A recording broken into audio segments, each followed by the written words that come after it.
आमे उड़िया भारी बढ़िया उड़ियांकर 12 मासरे 13 पर्व मेला महोत्सव लगी रही थाए। आउ एई मेला महोत्सव प्रमुख आकर्षण होउची यात्रा मनोरंजन बलिष्ठ माध्यम। आमे आज आलोचना करिबा 4 गोटी मेला संपर्क रे।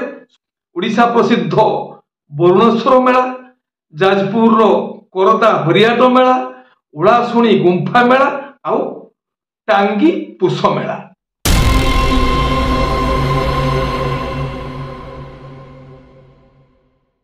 जय जगन्नाथ, नमस्कार। मु संतोष कुमार टिके कथा चैनल को आपण मानकु स्वागत करूछि। प्रथमे आसीबा बरुणेश्वर मेला संपर्क रे जानिया पाई। बरुणेश्वर मेला आरंभ हेबो एई जनवरी 18 तारिख रु 22 तारिख पर्यंत। यात्रा परिवेषण आरंभ हेबो जनवरी 18 तारिख ठारू 22 तारिख पर्यंत। 5 गोटी यात्रा अनुष्ठान 5 दिन धरी यात्रा परिवेषण करिवे।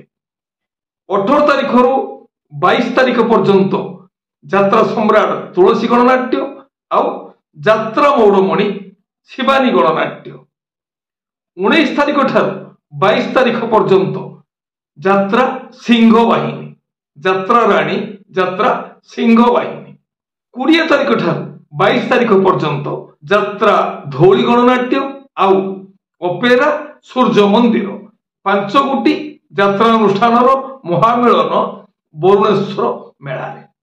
उड़ाशुणी गुंफा मेला जहाँकि आरंभ हेबो जनवरी 25 तारिख ठारू 8 गोटी यात्रा अनुष्ठान महामिलन घटिबो उड़ाशुणी गुंफा मेला।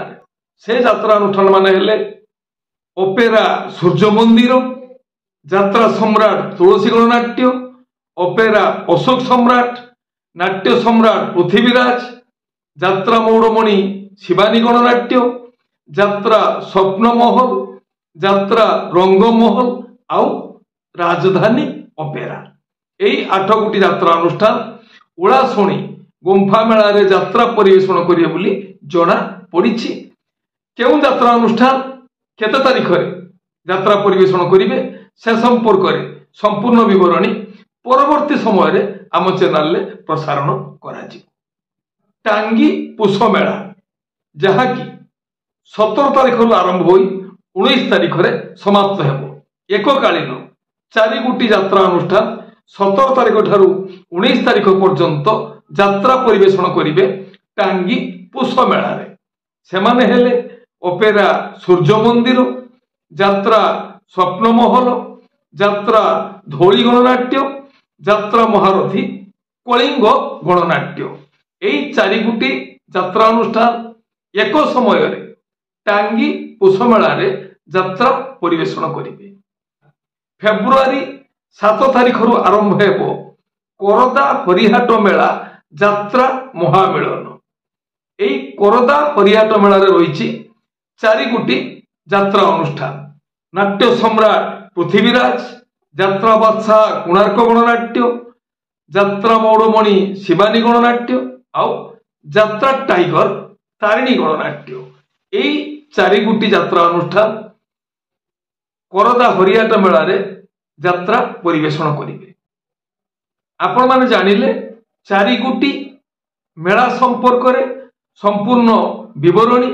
वर्तमान सुधा खंडगिरी कुंभ मेला यात्रा महासमर रे 8 गोटी यात्रा अनुष्ठान अपडेट आसी जाइछि।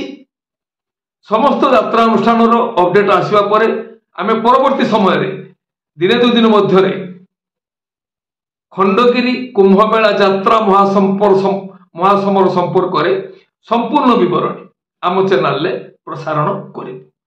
वर्तमान पई रहुछि पुणी यात्रा संपर्कित नुआ नुआ खबर नहीं मु आसीबी आ एक स्वतंत्र अध्याय रे।